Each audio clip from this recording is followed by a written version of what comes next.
Rebonjour, donc vous êtes en direct encore avec le Thier africain, Georges Passy. Donc là, c'est la vidéo 2. Libye, le piège des migrants africains est égal esclave, vente des Noirs. Oui, au XXIe siècle, le peuple noir subit. En Afrique, chez nous, on nous tue pour nos minéraux. On nous violente sexuellement. Et on enterre des femmes vivantes, des enfants vivants. L'homme est devenu un être très barbare et non réfléchi. L'homme noir est une honte pour lui-même. Si nous ne faisons pas attention, même l'Afrique, que nous disons que l'Afrique c'est à nous, nous risquerons de perdre cette Afrique. Parce que quand vous regardez aujourd'hui, il y a pas mal des étrangers chez nous, les Chinois et les Européens, les Américains, il y a de tout. Les Juifs, tout, d'Israël.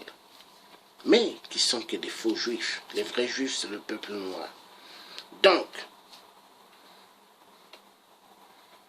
il y a problème. Et le problème, c'est des migrants qui se sont dit, en allant en Libye, ils vont avoir une belle vie. Parce qu'ils vont trouver du travail. D'autres, ils vont faire le chemin pour arriver en Europe. Mais en fait, tout cela, ce ne sont que des pièges. Et sont pris en captivité en Libye. Viol, famine. Et on leur donne un petit verre juste d'eau. On leur dit, pour aujourd'hui et jusqu'à demain. On les maltraite. Ils ont perdu la capacité, vraiment, en tant qu'être humain. D'autres sont attachés comme des animaux. Non. Je vais vous montrer certaines images, mais ça fait mal.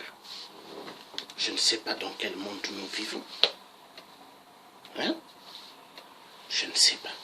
Ça fait mal. Mal et mal. Non.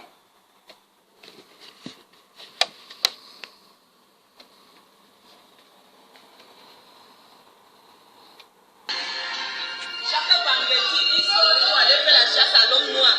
On amène les gens en prison comme ça, pour rien. Ils nous traitent d'animaux, ils nous frappent. Il a fait ici 11 mois.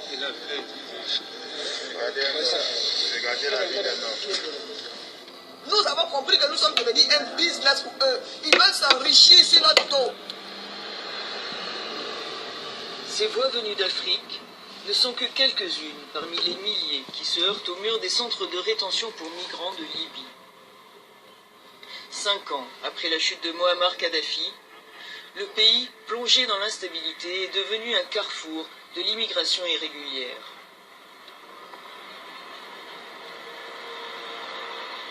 Avec 2000 km de frontières maritimes et 4000 km de frontières terrestres, la Libye compterait officiellement près de 300 000 migrants, dont de nombreux candidats au périlleux voyage vers l'Europe, à quelques 300 km des côtes libyennes.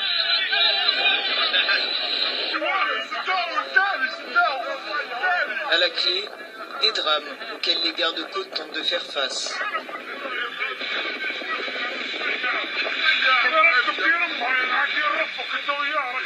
On allait mourir, on était tous morts, tout le monde est... Ces voix venues d'Afrique ne sont que quelques-unes parmi les milliers qui se heurtent au mur des centres de rétention pour migrants de Libye. 5 ans après la chute de Moammar Kadhafi, le pays, plongé dans l'instabilité, est devenu un carrefour de l'immigration irrégulière.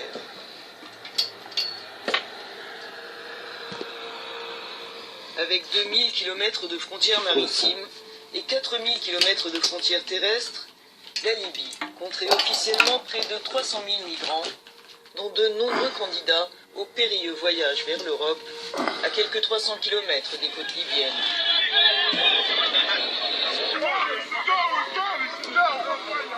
À la clé, des drames auxquels les gardes-côtes tentent de faire face.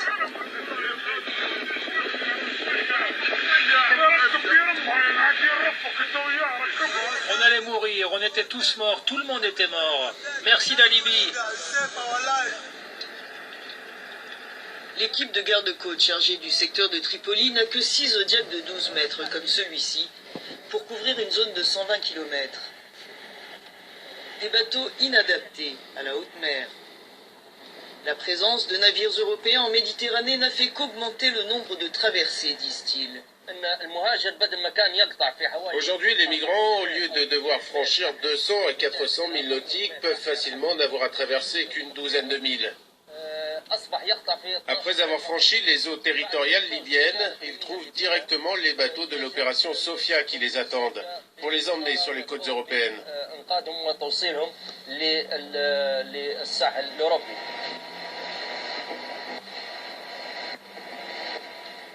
Ils mettent un nombre énorme de personnes sur les bateaux parce qu'ils misent sur la courte distance. Le résultat, c'est que dès qu'ils partent et avant qu'ils s'approchent des 12 000, les bateaux font naufrage. Et ça, c'est la cause principale de l'augmentation du nombre des morts. Selon les Nations Unies, près de 4 700 personnes sont mortes en Méditerranée cette année, un record. Ça, c'est ce qui reste d'un des bateaux interceptés par les gardes-côtes libyens. Maintenant, ils sont fabriqués spécialement pour transporter des migrants et le trafic est prospère, puisque depuis janvier, c'est plus de 14 000 migrants qui ont été secourus en mer. Ça fait plus de 4 fois plus que les années précédentes. Nous avons rendez-vous dans les locaux de la DCIM, le département de lutte contre l'immigration clandestine. Les effectifs sont réduits. Unité chargée de poursuivre les réseaux de trafiquants à Tripoli et sur d'autres fronts. On a beaucoup d'hommes qui sont partis à Sirte. Ils se battent contre Daesh. En ce moment, on n'a pas vraiment de force d'intervention.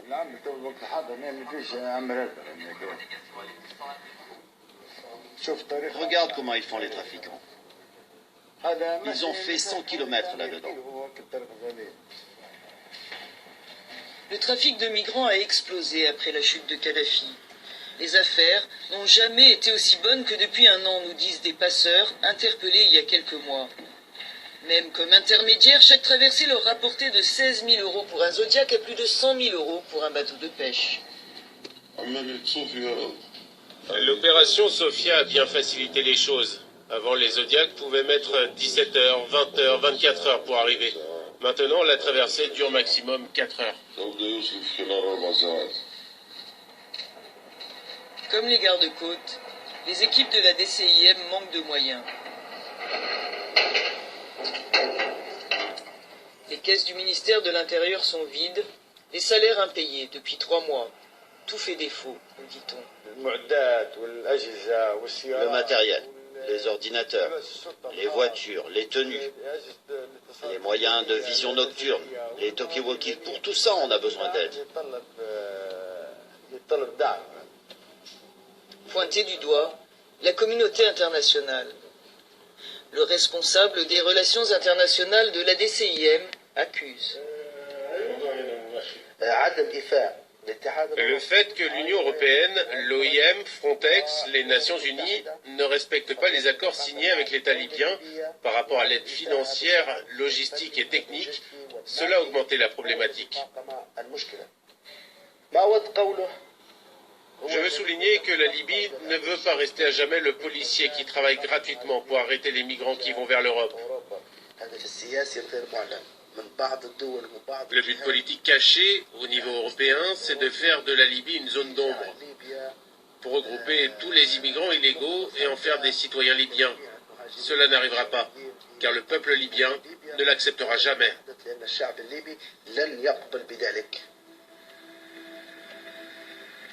Les migrants interpellés par les brigades de la DCIM sont envoyés dans l'un des 22 centres de rétention du pays. Nous nous rendons à l'improviste dans l'un d'entre eux, à Tripoli. Le responsable est absent. Un gardien vous a laissé entrer. Sous tutelle du ministère de l'Intérieur, les centres comme celui-ci sont le plus souvent gérés par les nombreuses milices qui se disputent le contrôle du pays, parallèlement aux autorités officielles. Plus d'une centaine d'hommes s'entassent dans ce hangar qui empeste l'urine. Maintenant, le jeune qui a fait 10 mois ici, il y a le jeune qui a fait 6 mois ici, il y a le jeune qui a fait 1 an. Il y a des gens qui sont morts, il y a des gens qui sont blessés, il y a de leur vie. En un jour, on vous donne ça, ou la moitié, puis c'est fini, jusqu'au lendemain. Pas de petit déjeuner, de déjeuner, rien, on veut rentrer chez nous. Beaucoup ici sont blessés. Coups de matraque, coups de feu. La plupart sont malades. Les insectes pullulent. Par manque d'hygiène et de soins, certains, disent-ils, sont morts. Il a fait ici 11 mois. Il a fait 11 mois. Nous voudrons rentrer.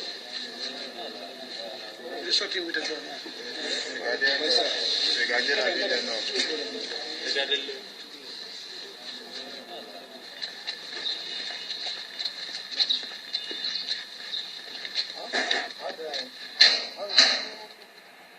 Nous allons dans les quartiers des femmes. À première vue, les conditions semblent moins mauvaises, mais l'impression est de courte durée. Moi, je tiens comme un jeune, je n'ai aucun soin médical. On ne mange pas, on ne dort pas bien, on tire sur les gens, on tire à tout moment. Elle ne prend pas de lait, elle mange du riz blanc. Elle a 4 mois, elle est ici, ça fait 3 mois qu'elle est ici. Il n'y a rien pour elle, il n'y a pas de bouche. Regardez le riz qu'un bébé mange. Ça fait déjà le riz de 3 jours. Pas de soins, pas de médicaments. Un bébé est malade, ça fait 3 jours.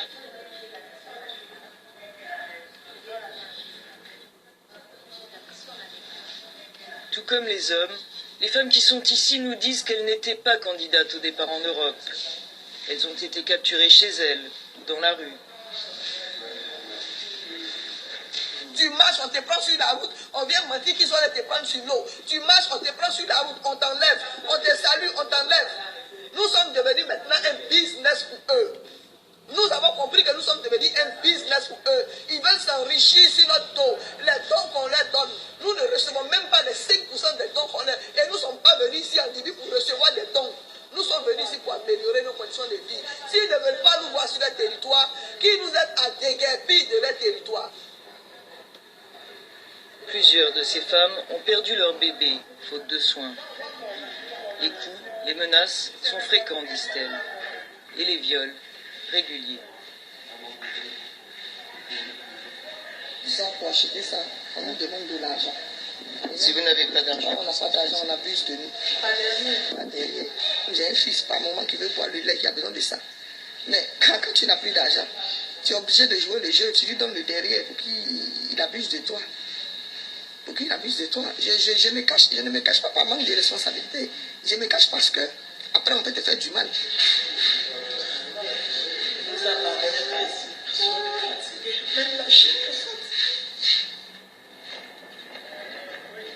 Si les exactions sont notoires dans de nombreux centres de rétention, quelques-uns se distinguent. Comme ici, dans un autre quartier de Tripoli. Le directeur, cette fois, attend notre visite. Il tient à nous montrer l'état de délabrement des locaux et dénonce le manque de moyens pour subvenir aux besoins des détenus. Faute d'argent, il ne peut plus payer ses fournisseurs et la nourriture fait défaut. L'aide humanitaire est réduite, dit-il.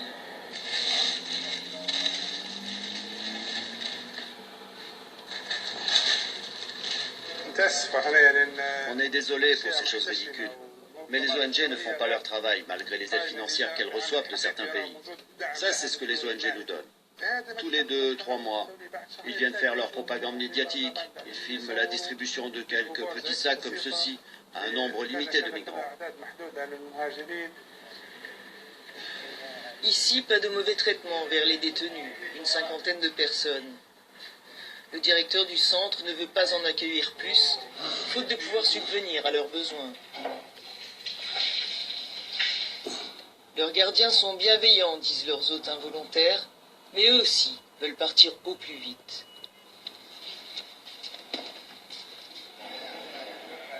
Ces femmes ont échappé à un réseau de prostitution.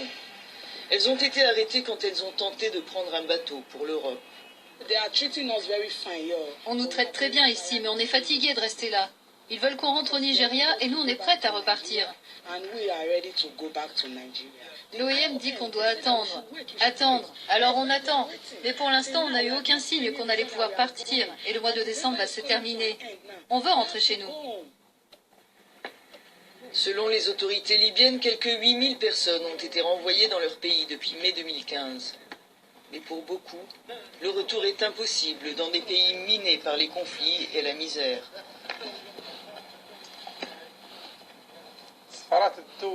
Les ambassades des pays d'Afrique ne coopèrent pas du tout, pour une raison simple. D'abord parce qu'elles ne sont pas présentes en Libye. Et deuxièmement parce qu'ils ne savent pas quoi en faire s'ils sont renvoyés dans leur pays. Parce qu'ils considèrent que ces gens sont un problème. Alors ils sont bien soulagés une fois qu'ils partent de chez eux, sans penser que ça peut être un poids pour la Libye. Ceux qui ne sont pas en détention s'efforcent de survivre dans une ville où le danger est omniprésent.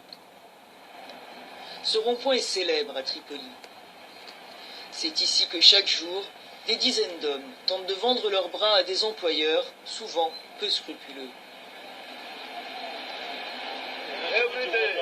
Tous les jours, ils tirent sur les gens comme si c'était des animaux. C'est pas juste.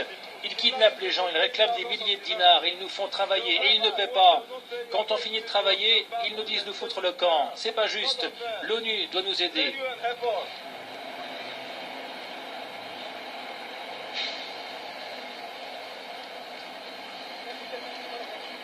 Tous ici n'ont qu'un seul objectif, l'Europe. Mais ici, c'est pour pouvoir traverser, pour aller en Italie. On vient s'asseoir ici le matin, trouver des petits boulots avec les Arabes, s'économiser, mais c'est pas pour des chances.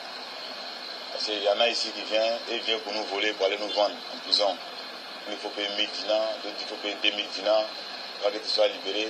Dans ça aussi, quand on s'économise un peu, si on a gagné le transport aussi pour traverser l'eau, il y en a encore sur l'eau, qu'ils vont nous prendre pour nous enfermer encore en prison. Il faut payer avant de sortir.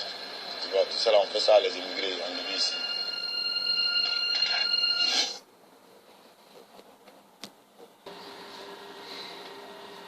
Donc là, c'est la vidéo numéro 2.